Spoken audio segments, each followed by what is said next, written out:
ಅಲ್ಲ ಬೇಕಿತ್ತ ಪ್ರೇಮ್ ಸರ್ಗೆ ಇದು ಎಂತೆಂಥ ಸಾಂಗ್ ಕೊಟ್ಟಿದ್ದಾರೆ ಮೂವಿಗಳಲ್ಲೆಲ್ಲ. ಜೋಗಿ ಮೂವಿನಲ್ಲಿ ಎಂಥ ಸಾಂಗ್ ಇದೆ, ಎಕ್ಸ್ಕ್ಯೂಸ್ ಮಿ ಮೂವಿನಲ್ಲಿ ಎಂಥ ಸಾಂಗ್ ಇದೆ. ಇದೆಲ್ಲ ಬಿಡಿ, ಇವಾಗ ರಿಲೀಸ್ ಆಗ್ತಿರುವಂತಹ KD ಮೂವಿನಲ್ಲೇ 2 ಸಾಂಗ್ ಎಂಥವು ಕೊಟ್ಟಿದ್ದಾರೆ. ಪದೇ ಪದೇ ಹಾಕೊಂಡು ಕೇಳಬೇಕು ಆ ಸಾಂಗ್ಗಳ. ಅಣ್ತಮ್ಮ ಜೋಡೆತ್ತು ಹಂಗೆ ಹಿಟ್ಟಾಗಿದೆ ಆ ಸಾಂಗು. ಗುರುವೇ ನಿನ್ನ ಆಟ ಬಲ್ಲವರಂತೂ ನಾವು ಎಕ್ಸ್ಪೆಕ್ಟೇ ಮಾಡಿರಲಿಲ್ಲ ಈ ಸಾಂಗು ಈ ಥರನೂ ಮಾಡ್ಬೋದು ಅಂತ. ಅಷ್ಟೊಂದು ಹಿಟ್ಟಾಗಿದೆ. ಯಾವುದಾದ್ರು ಫಂಕ್ಷನ್ ಮಾಡಿದಾಗ ಹಾಕೊಂಡು ಹುಡುಗರೆಲ್ಲ ಇದ್ದಾಗ ಎಂಜಾಯ್ ಮಾಡೋದು, ಕುಣಿದು ಕುಪ್ಪಳಿಸ್ಬೇಕು ಅಂಥ ಸಾಂಗ್ ಇವೆಲ್ಲ. ಈ ಅಣ್ತಮ್ಮ ಜೋಡೆತ್ತ ಅಂತೂ ಕೇಳೋದೇ ಬೇಡ. ಯಾರ್ದಾರ ಅಣ್ಣಂದು ತಮ್ಮಂದು ಬರ್ಡೇ ಇದ್ದರೆ ಇಡೀ ಸ್ಟೇಟಸಲ್ಲೆಲ್ಲ ಅದೇ ಹಾಕೊಂಡು ಹುಚ್ಚಾಡ್ತಾರೆ. ಇಂಥ ಸಾಂಗೆಲ್ಲ ಈ ಫಿಲ್ಮಲ್ಲಿ ಇಕ್ಬಿಟ್ಟು ಯಾವುದೋ ಇವಾಗಿ 3ನೇ ಸಾಂಗು ಈ ಥರದ್ದು ಇಷ್ಟೊಂದು ಕೆಳಮಟ್ಟದ ಸಾಂಗ್ ಆ್ಯಡ್ ಮಾಡಿದ್ದಾರಲ್ಲ. ಏನು ತಲೆಲಿಟ್ಕೊಂಡು ಈ ಸಾಂಗ್ನ ಆ್ಯಡ್ ಮಾಡಿದ್ದಾರೋ ನನಗಂತೂ ಗೊತ್ತಿಲ್ಲ. ಆ್ಯಂಡ್ ಅವರೆಲ್ಲ ಮೂವಿನಲ್ಲೂ ಕೂಡ ಹೆಣ್ಣು ಅನ್ನುವಂತಹ ಒಂದು ಪಾತ್ರಕ್ಕೆ ಎಷ್ಟು ಒಂದು ಬೆಲೆ ಕೊಟ್ಟಿರ್ತಾರೆ. ಅದೆಂಥ ಮೂವಿನೇ ಆಗಿರಲಿ, ಆ ಮೂವಿನಲ್ಲಿ ಒಂದು ಅಟ್ಲೀಸ್ಟ್ ಒಂದು 5 ಮಿನಿಟ್ಸ್ ತಾಯಿ ಸೆಂಟಿಮೆಂಟ್ನ ಆ್ಯಡ್ ಮಾಡಿ ಪ್ರೇಕ್ಷಕರ ಮನ ಗೆಲ್ತಿದ್ದಂತಹ ಪ್ರೇಮು ಯಾಕೆ ಈ ರೀತಿ ಸಾಂಗ್ನ ಈ ಮೂವಿನಲ್ಲಿ ಆ್ಯಡ್ ಮಾಡಿದ್ದಾರೆ ಗೊತ್ತಿಲ್ಲ. ಯಾವ ಮಟ್ಟಕ್ಕೆ ರೀಚ್ ಮಾಡಬೇಕು ಅಂತ ತಲೆಯಲ್ಲಿ ಇಟ್ಕೊಂಡು ಮಾಡಿದಾರೋ ಅಂತ. ಆ್ಯಂಡ್ ಈ ಥರ ಸಾಂಗ್ ಎಲ್ಲ ಇಟ್ಬಿಟ್ರೆ ದೊಡ್ಡ ಮಟ್ಟದಲ್ಲಿ ರೀಚ್ ಆಗುತ್ತೆ ಅಂತ ಅವ್ರ ತಲೆಯಲ್ಲಿ ಇದೆಯೋ ಏನೋ ಗೊತ್ತಿಲ್ಲ. ಬಟ್ ಸಾಂಗ್ ಅಂತೂ ಕೇಳೋಕ್ಕಾಗಲ್ಲ ಗುರು, ಹಂಗಿದೆ. ಕೇಳೋಕ್ಕಾಗಲ್ಲ ಮೀನ್ಸ್ ಕೆಟ್ಟದಾಗಿ ಕೇಳಿಸುತ್ತೆ ನಮಗೆ. ನಿಮಗೆಲ್ಲ ಗೊತ್ತೇ ಇದೆ, ಧ್ರುವ ಸರ್ಜಾ ಅವರು ಆ್ಯಕ್ಟ್ ಮಾಡ್ತಿರುವಂತಹ, ಪ್ರೇಮ್ ಅವರು ನಿರ್ದೇಶನ ಮಾಡ್ತಿರುವಂತಹ, KVN ಪ್ರೊಡಕ್ಷನ್ ಮಾಡ್ತಿರುವಂತಹ ಮೂವಿ KD ಮೂವಿ ಇನ್ನೇನು ರಿಲೀಸ್ ಆಗುತ್ತೆ ಈ ಮಂತಲ್ಲೇ. 2 ಸೂಪರ್ ಹಿಟ್ ಸಾಂಗ್ಗಳನ್ನ ಕೊಟ್ಟು ಮೂವಿ ನಿರೀಕ್ಷಣೆ ಜಾಸ್ತಿ ಮಾಡಿತ್ತು ಪ್ರೇಕ್ಷಕರಲ್ಲಿ. ಯಾವಾಗ ರಿಲೀಸ್ ಆಗುತ್ತಾ ಅಂತ. ಅಂತೂ ಕೊನೆಗೆ ರಿಲೀಸ್ ಆಗೋ ಮಟ್ಟಕ್ಕೆ ಬಂದಿದೆ. ಬಟ್ ಈ ಕೊನೆ ಹಂತದಲ್ಲಿ ಈ ಸಾಂಗ್ನ ರಿಲೀಸ್ ಮಾಡಿದ್ದಾರೆ. ಗೊತ್ತಿಲ್ಲ ನೀವು ಎಷ್ಟು ಜನ ಕೇಳಿದ್ದೀರೋ ಇಲ್ವೋ ಅಂತ. ಆ್ಯಂಡ್ ಈ ಮೂವಿ ಬಹುಭಾಷೆಗಳಲ್ಲಿ ರಿಲೀಸ್ ಆಗ್ತಿದೆ, ಕನ್ನಡ, ಹಿಂದಿ, ಆಮೇಲೆ ಅಕ್ಕಪಕ್ಕದ ರಾಜ್ಯಗಳೆಲ್ಲ.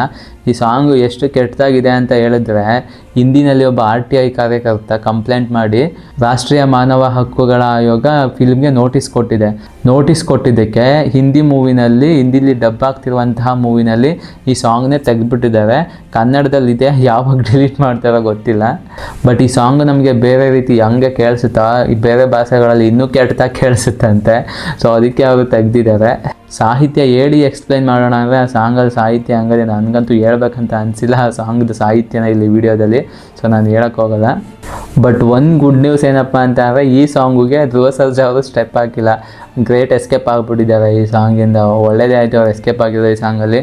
ಸಂಜಯ್ ದತ್ತು ಮತ್ತು ಇನ್ನೊಬ್ರು ಯಾರೋ ಹೀರೋಯಿನ್ ಇದ್ದಾರೆ. ಮೇ ಬಿ ಅವ್ರಿಗೆ ಸಾಂಗ್ ಅರ್ಥ ಆಗಿಲ್ಲ ಅಂತ ಅನಿಸುತ್ತೆ, ಎಕ್ಸ್ಪ್ಲೈನ್ ಮಾಡಿಲ್ಲ ಅನಿಸುತ್ತೆ ಈ ಸಾಂಗ್ ಮೀನಿಂಗ್ ಇದು ಅಂತ. ಚೆನ್ನಾಗಿ ಕುಣ್ದಾಕಿದ್ದಾರೆ ಸಾಂಗಲ್ಲಿ ಅವರಿಬ್ಬರು. ನೀವು ಯಾರು ಸಾಂಗ್ನ ನೋಡಿಲ್ಲ ಅಂತ ಹೇಳಿದ್ರೆ ಬೆಟರ್ ನೋಡೋದಕ್ಕೆ ಹೋಗ್ಬೇಡಿ, ಬಿಟ್ಬಿಡಿ ಅಥವಾ ಡಿಲೀಟ್ ಆಗಿಬಿಡ್ಲಿ. ಅದು ಅಕಸ್ಮಾತ್ ಡಿಲೀಟ್ ಆಗಿಲ್ಲ ಅಂತಂದರೆ ಮೂವಿಲಿ ಒಂದೇ ಸತ ನೋಡೋದಂತೆ.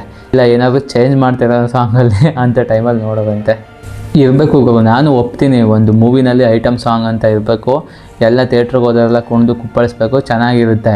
ಇವಾಗ ನೋಡಿ ರಕ್ಕಮ್ಮ ಸಾಂಗ್ ಹೆಂಗಿದೆ ಸುದೀಪ್ ಅವ್ರದ್ದು, ಅದರಲ್ಲೂ ಕೂಡ ಡಬಲ್ ಮೀನಿಂಗ್ ಇದೆ. ಬಟ್ ಅದನ್ನು ಡೀಪಾಗಿ ನಾವು ಅರ್ಥ ಮಾಡ್ಕೋಬೇಕು. ಆ್ಯಂಡ್ ಅದಕ್ಕೆ ಬೇರೆ ಅರ್ಥ ಕೊಟ್ಟು ಸಮರ್ಥನೆ ಮಾಡ್ಕೋಬೋದು, ಇದೆಲ್ಲ ಇದು ಅಂತ. ಬಟ್ ಇಲ್ಲಿರೋ ಸಾಂಗ್ ಹೆಂಗಿದೆ ಅಂತ ಹೇಳಿದ್ರೆ, ಈಗಿನ ಜನಗಳಿಗೆ ಸಿಂಗಲ್ ಮೀನಿಂಗ್ ಹೇಳಿದ್ರೆ ಇದಕ್ಕಿದು ಡಬಲ್ ಮೀನಿಂಗು ಅಂತ ಹುಡುಕ್ತಾರೆ. ಬಟ್ ಇವ್ರು ಹೇಳಿರೋದೇ ಆ ಮೀನಿಂಗಲ್ಲಿ. ಅದನ್ನು ಸಿಂಗಲ್ ಮೀನಿಂಗು ಅಂತ ಅವ್ರು ಸಮರ್ಥನೆ ಮಾಡಿಕೊಂಡ್ರು ಕೂಡ ಯಾರೂ ಒಪ್ಪಲ್ಲ, ಇದಕ್ಕೆ ಈ ಮೀನಿಂಗ್ ಕೊಡುತ್ತೆ ಅಂತ. ಬಟ್ ಈ ಸಾಂಗ್ ಇದ್ದು ಏನಾರ ಫ್ಯಾಮಿಲಿ ಜೊತೆಗೆ ನಾವು ಮೂವಿ ನೋಡ್ಕೊಂಡು ಹೊಂಟೋಗ್ಬಿಟ್ರೆ ಈ ಸಾಂಗ್ ಇದ್ದಾಗ ಈಚ್ ಬಂದುಬಿಡ್ಬೇಕಾಗುತ್ತೆ ನಾವೆಲ್ಲ ಕೇಳೋಕ್ಕಾಗ್ದೇ. ಹಂಗಿದೆ ಈ ಸಾಂಗು. ಪಲ್ಲವಿ ಏನೋ ಓಕೆ ನಾರ್ಮಲ್ ಆಗಿದೆ, ಒಪ್ಕೋಬೋದು, ಜನ ಅಕ್ಸೆಪ್ಟ್ ಮಾಡ್ತಾರೆ, ಒಪ್ಕೋಬೋದು. ಬಟ್ ಅದಾದಮೇಲೆ 2-3 ಸಾಂಗ್ ಇದೆಯಲ್ಲ, ನೀವು ಎಷ್ಟೇ ಸಮರ್ಥನೆ ಮಾಡಿಕೊಂಡ್ರು ಆ ಸಾಂಗನ್ನ ಜನ ಅಕ್ಸೆಪ್ಟ್ ಮಾಡೋದಿಲ್ಲ. ಇದು ಹಿಂಗೆ ಸಿಂಗಲ್ ಮೀನಿಂಗ್ ಆಗಿ ಅರ್ಥ ಮಾಡ್ಕೊಬೋದು. ಆ್ಯಂಡ್ ಡಬಲ್ ಮೀನಿಂಗ್ ಇದ್ದರೂ ಕೂಡ ಈ ಸಾಂಗಿಂದ ಏನು ತೊಂದರೆ ಆಗೋಲ್ಲ ಅನ್ನೋ ರೀತಿ ಆ ಸಾಂಗ್ ಇಲ್ಲ, ಅಕ್ಸೆಪ್ಟ್ ಮಾಡೋದಿಲ್ಲ ಅಂತ ನನ್ನ ಅನಿಸಿಕೆ ಏನು ಅಂತ ಅಂದರೆ, ಈ ಸಾಂಗು ಥಿಯೇಟ್ರಲ್ಲಿ ರಿಲೀಸ್ ಆಗಿ ಯಾವುದೋ ಒಂದು ಫ್ಯಾಮಿಲಿಯವ್ರು ಬಂದು ಕೂತ್ಕೊಂಡು ನೋಡಿ ಏನಪ್ಪ ಇದು ಸಾಂಗ್ ಹಿಂಗಿದೆ, ಈ ಮೂವಿಗೆ ಬಂದ್ವಾ ನಾವು ಅಂತ ಆ ಸಾಂಗಿಂದ ಅನ್ಸ್ಕೊಳ್ಳೋದು ಬೇಡ. ಬೆಟರ್ ಆ ಸಾಂಗಲ್ಲಿ ಸಾಹಿತ್ಯ ಚೇಂಜ್ ಮಾಡೋದೋ, ಇಲ್ಲ ಸಾಂಗ್ ಡಿಲೀಟೇ ಮಾಡಿಬಿಡೋದೋ ಹಿಂದಿ ಲ್ಯಾಂಗ್ವೇಜ್ ಥರ ಏನೋ ಮಾಡಿ. ಈ ನನ್ನ ವೀಡಿಯೋನ ನನ್ನ ಸಬ್ಸ್ಕ್ರೈಬರ್ ನೋಡ್ತಾರೆ ಅನ್ನೋದೇ ದೊಡ್ಡದು. ಇನ್ನು ಪ್ರೇಮ್ ಅವ್ರ ತನಕ ರೀಚ್ ಆಗುತ್ತೆ ಅಂತ ನಾನು ನಂಬಲ್ಲ. ನನ್ನ ವೀಡಿಯೋನ ಇನ್ನೊಬ್ಬ ಯೂಟ್ಯೂಬರ್ ನೋಡಿ ಅವನು ಯೂಟ್ಯೂಬಲ್ಲಿ ನನ್ನ ಪಾಯಿಂಟ್ಸ್ನ ಸ್ವಲ್ಪ ಆ್ಯಡ್ ಮಾಡಿಕೊಂಡು ಅವನ ವೀಡಿಯೋನ ಪ್ರೇಮ್ ಅವ್ರು ನೋಡಿದಾಗ ಅವ್ರಿಗೆ ಅರ್ಥ ಆಗಬೇಕಿರೋದಿಷ್ಟೇ ಸಾಂಗ್ನ ತೆಗಿಬೇಕು ಅಂತ. ಎನಿವೆ, ನೀವು ಯಾರು ಸಾಂಗ್ ನೋಡಿಲ್ಲ ಅಂತ ಹೇಳಿದ್ರೆ, ನೋಡಬೇಕು ಅಂತ ಅನ್ಸಿದ್ರೆ ಹೋಗಿ ನೋಡಿ, ಇಲ್ಲ ಡಿಲೀಟ್ ಆಗಿಬಿಡ್ಲಿ ಬಿಟ್ಬಿಡಿ. ಗೊತ್ತಿಲ್ಲ ಸಾಹಿತ್ಯದ ಅಭಿರುಚಿ ಇವ್ರಿಗೆಲ್ಲ ಯಾವ ಕಡೆ ಹೋಗ್ತಿದೆ ಅಂತ. ಮೊನ್ನೆ ತಾನೇ ತಮಿಳಲ್ಲಿ ಒಬ್ಬರು ಜ್ಞಾನಪೀಠ ಪ್ರಶಸ್ತಿ ತೊಗೊಂಡಿದ್ದಾರೆ. ಇವ್ರನ್ನೆಲ್ಲ ಜ್ಞಾನಪೀಠ ಪ್ರಶಸ್ತಿ ತಗೊಳ್ಳೋ ಥರ ಬರೀರಿ ಅಂತ ಹೇಳ್ತಿಲ್ಲ. ನಮ್ಮದು ಎಷ್ಟು ಜ್ಞಾನಪೀಠ ಪ್ರಶಸ್ತಿ ತೊಗೊಂಡಿರುವಂತಹ ಭಾಷೆ ನಮ್ಮದು. ಆ ಭಾಷೆನಲ್ಲಿ ಎಂತೆಂಥ ಪದಗಳು ಇವೆ ಆ ಪದಗಳನ್ನ ಯೂಸ್ ಮಾಡಿ ಬರೆದಿದ್ದಾವೆ ಕೂಡ. ಸೊ ಅದೇ ಥರ ಬರೀರಿ ಅಂತ ಅಷ್ಟೇ ನಮ್ಮ ರಿಕ್ವೆಸ್ಟು. ಇಷ್ಟು ಹೇಳ್ತಾ ನಾನು ವೀಡಿಯೋನ ಮುಗಿಸ್ತೀನಿ. ನಿಮ್ಗೇನಾದರೂ ವೀಡಿಯೋ ಇಷ್ಟ ಆಗಿದ್ರೆ ಲೈಕ್ ಮಾಡಿ, ಹಾಗೆ ನನ್ನ ಚಾನಲ್ನ ಸಬ್ಸ್ಕ್ರೈಬ್ ಮಾಡಿ.